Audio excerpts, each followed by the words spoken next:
सुश्रुत चिकित्सा स्थान का 36 नंबर चैप्टर है हमारा नेत्र बस्ती व्यापक चिकित्सा करके। इसमें देखिए 3 नंबर श्लोक में 3 नंबर श्लोक, इसको हिंदी में हम देखेंगे। बस्ती प्रयोग के समय नेत्र के हिलने या अंदर प्रविष्ट होकर मुड़ जाने से गुदा में क्षति या वेदना होती है। फिर है हमारा 4 नंबर श्लोक, उसकी हिंदी में देखिए। नेत्र के अधिक ऊपर उठ जाने या नीचे दब जाने की वजह से गुदा में पीड़ा होगी, तो इसमें पित्तनाशक क्रियाविधि और स्नेह से परिषेक करना चाहिए। नेक्स्ट है 5 नंबर श्लोक में, नेत्र जो होगा अगर तिर्यक प्रविष्ट हो गया या उभय पार्श्व को दबाने से नेत्र मुख अवरोध हो जाने से बस्ती का प्रयोग भली भांति नहीं हो पाता, इसलिए कुशल चिकित्सक को चाहिए कि जो नेत्र है उसको सीधा प्रवेश करें। फिर है हमारा 6 नंबर श्लोक, उसमें है बहुत मोटे मतलब अति स्थूल प्रकर्ष और जो वो किनारेदार जो नेत्र है उसके प्रयोग से गुदा में क्या होगी, क्षत हो जाएगा, घर्षण होगा और गुदा में जो वो क्षत हो जाएंगे और वेदना होगी। तो सद्य क्षत की जो हम चिकित्सा करते हैं वैसी करनी चाहिए। नेक्स्ट है हमारा 19 नंबर श्लोक। 19 नंबर श्लोक में देखिए, अति उष्ण तीक्ष्ण वस्तियां मूर्छा दाह अतिसार को उत्पन्न करती हैं, पित्त को प्रकोपित करती हैं। वह मृदु और शीतल वस्तियां वात विबंध और आधमान कारक होती हैं। फिर इसके बाद है हमारा 23, 24 और 25, इसमें शैया दोष व्यापद है जो उनका वर्णन है और उनकी चिकित्सा है। ठीक है, बस्ती दान के समय मस्तक नीचे रखना चाहिए। रखने पर अगर अति पीड़ित जो बस्ती के समान दोषों की उत्पत्ति होती है। सिर को ऊंचा रख देने पर बस्ती जो है वो मेढ्र को फुला देती है। इस दशा में रोगी का सम्यक स्वेदन करना है। सुख देने वाली उत्तर बस्ती का प्रयोग कराना है। अधोमुख पुरुष की विमार्गत बस्ती पक्वाशय में नहीं पहुंचती और प्रकोपित हुई वायु उसके हृदय गुदा पक्वाशय को पीड़ित करती है। उत्तान सोए हुए पुरुष के अवरुद्ध मार्ग में बस्ती देने से वह अंदर प्रविष्ट नहीं होती। शैया दोष क्या है, जैसे एक प्रॉपर पोजीशन बोली है ना बस्ती देने की भी, कि आपको लेफ्ट लेटरल जो पोजीशन है उसमें लेटना है। फिर आपकी लेफ्ट लेग स्ट्रेट होगी और जो हमारी राइट लेग होती है उसको क्या करना है, नी जॉइंट और हिप जॉइंट से फ्लेक्शन करके आगे की तरफ रखना है लेफ्ट वाली के। इस तरीके से पेशेंट को लेटाना है। उसकी क्या होगी, जो गुद वलियां हैं इससे गुदा और ग्रहणी ये सब एक डायरेक्शन में आ जाता है, वलियां नष्ट हो जाती हैं ऐसा बोला जाता है। तो इजिली जो है वो पेशेंट जो भी बस्ती द्रव्य है उनको ग्रहण कर सकता है। तो अगर आप उसको उस पोजीशन में नहीं लेटाते हैं उसकी वजह से दोष यहाँ पे बोले और क्या क्या ट्रीटमेंट आपको करना चाहिए। फिर है यहाँ पे हमारा 31 और 32 नंबर श्लोक में हाईलाइट कुछ नहीं कराया हमने क्योंकि संख्या ही मोस्टली पूछी जाती है, एक्सप्लेनेशन नहीं कोई पूछेगा या इनमें से क्वेश्चन नहीं आता। अयोग आदि व्यापदों का वर्णन चिकित्सा के साथ किया जा रहा है। शीतल अल्प द्रव्य युक्त हीन मात्रा वाली प्रयोग की गई वस्ती वापस नहीं आती और विष्टम्भ आधमान और शूल उत्पन्न करती है, तो उसे अयोग कहते हैं। तो इस अवस्था में तीक्ष्ण बस्ती या फिर तीक्ष्ण विरेचन हितकर है। नेक्स्ट है हमारा 49 नंबर श्लोक में, निरूह के द्वारा होने वाले जिन 9 व्यापदों का कथन किया गया उनकी कल्पना बुद्धिमान वैद्य को स्नेह बस्ती में भी करनी चाहिए। व्यापदों का वर्णन है। फिर है हमारा नेक्स्ट 37 नंबर चैप्टर अनुवासन उत्तर बस्ती चिकित्सा करके। 3 नंबर श्लोक है जो इम्पोर्टेंट है, वो हिंदी में ही देखेंगे हम। विरेचन के उपरांत अनुवासन की विधि। विरेचन के 7 दिन पश्चात बल लाभ और भोजन किए हुए अनुवासन के योग्य पुरुष को भली भांति अनुवासन देनी चाहिए। तो विरेचन में और अनुवासन में इन्होंने 7 दिन का डिफरेंस बोला है, जो आचार्य सुश्रुत है उन्होंने इतना होना चाहिए। नेक्स्ट है हमारा 4 नंबर श्लोक में अनुवासन बस्ती की मात्रा। तो वय के अनुसार निरूह बस्ती की जो मात्रा बोली है उसकी चौथाई मात्रा स्नेह की होनी चाहिए। जिस एज में जितनी मात्रा उसका 1/4 अगर आप कर दें तो अनुवासन की मात्रा वो काउंट की जाती है। नेक्स्ट है हमारा 18 नंबर श्लोक है, 18 नंबर श्लोक। बस इसकी आप जो हेडिंग्स हैं उनको अंडरलाइन कर लीजिए, जैसे चित्रक आदि तेल की अनुवासन बस्ती यहाँ पे बताई गई है।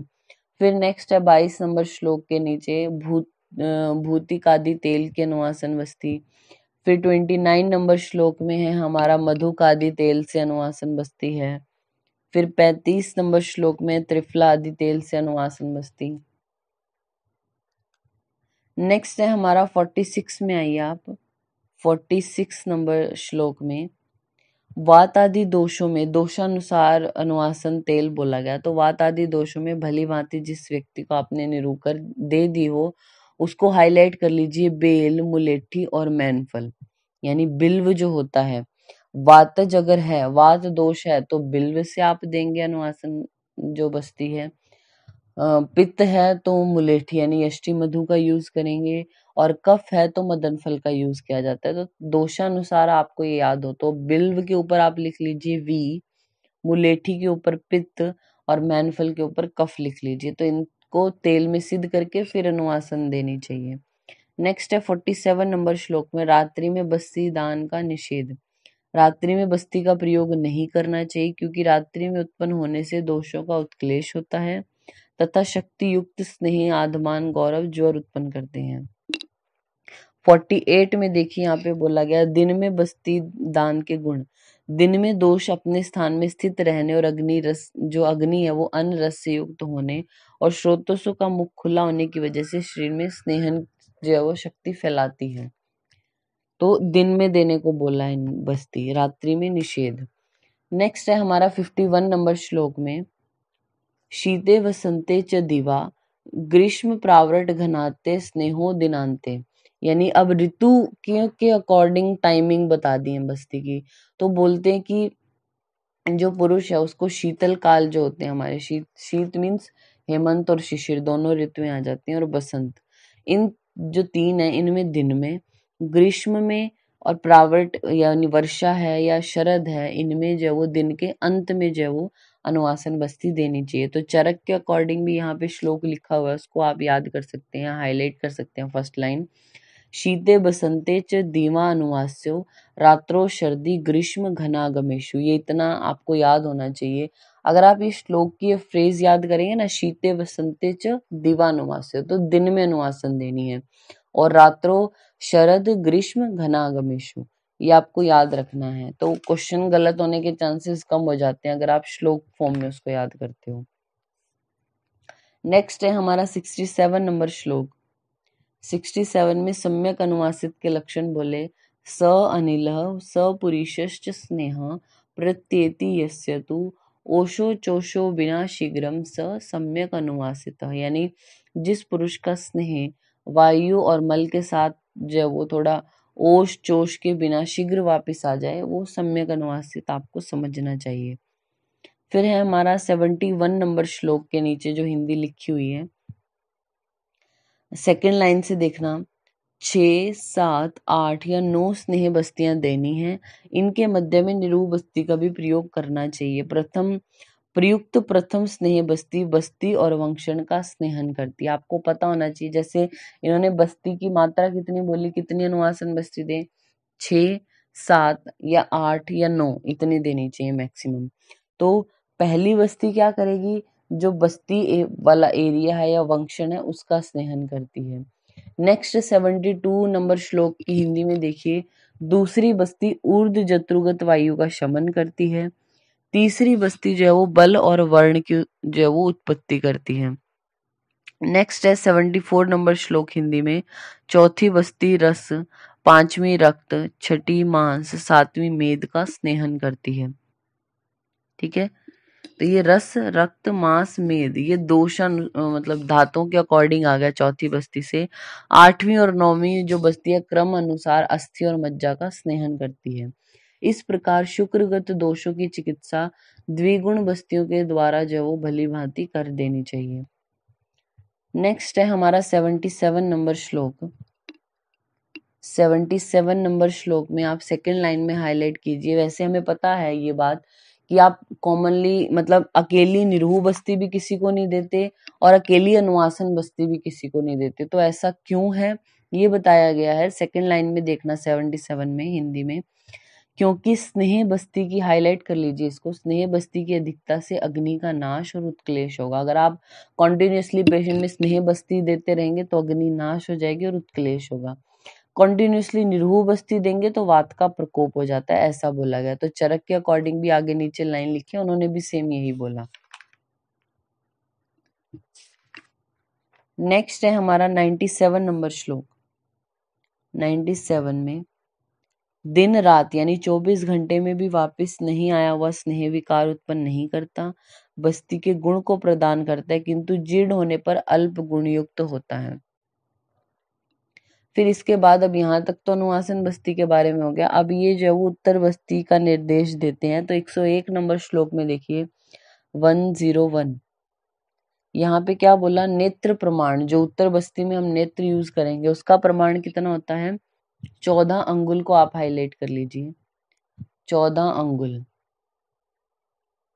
नेक्स्ट है मालती पुष्प के वृंत की भांति अग्रभाग वाला और सरसों के निकलते, तो ये याद रखना, आपने हाईलाइट कर सकते हैं इसको।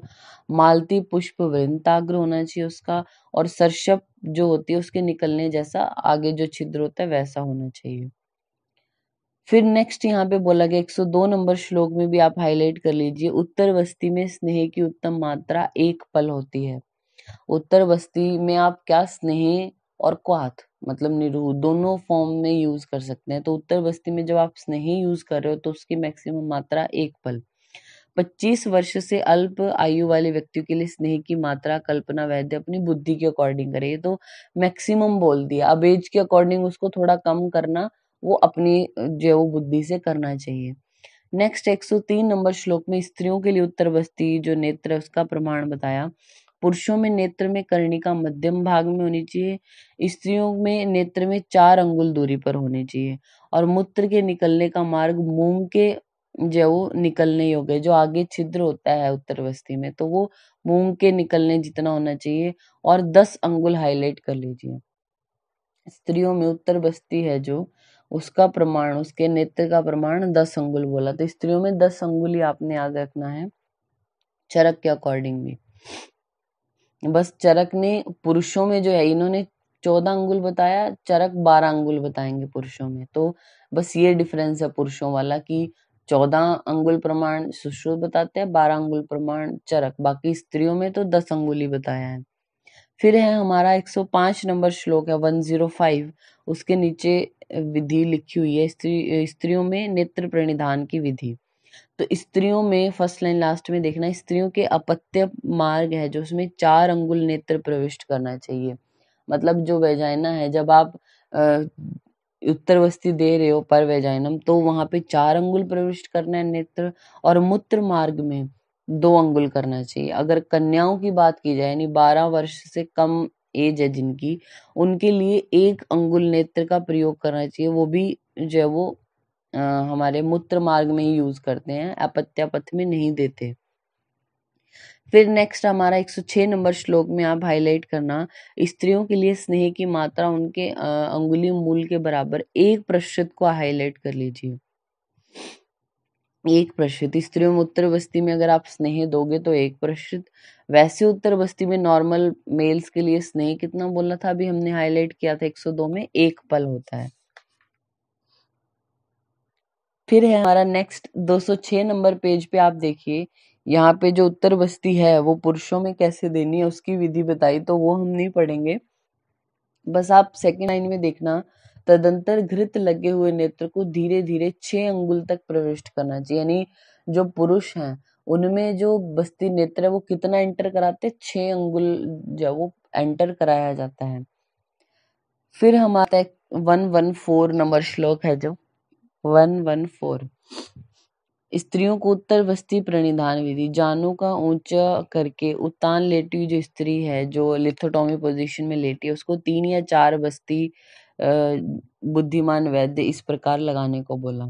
फिर है 116 में हमारा गर्भाशय की शुद्धि के लिए स्त्रियों में स्नेह की मात्रा जो है वो स्नेह से द्विगुण होनी चाहिए, और क्वाथ की मात्रा 1% और स्त्रियों के लिए 2% यहाँ पे बताई गई है। तो क्वाथ की मात्रा पुरुषों में मतलब निरूह बस्ती के लिए अगर आप पुरुषों में दे रहे हो तो 1% और स्त्रियों में 2% होनी चाहिए, और गर्भाशय की शुद्धि के लिए जो वो द्विगुण होनी चाहिए। तो ये हमारा 37 नंबर जो चैप्टर है वो कंप्लीट होता है।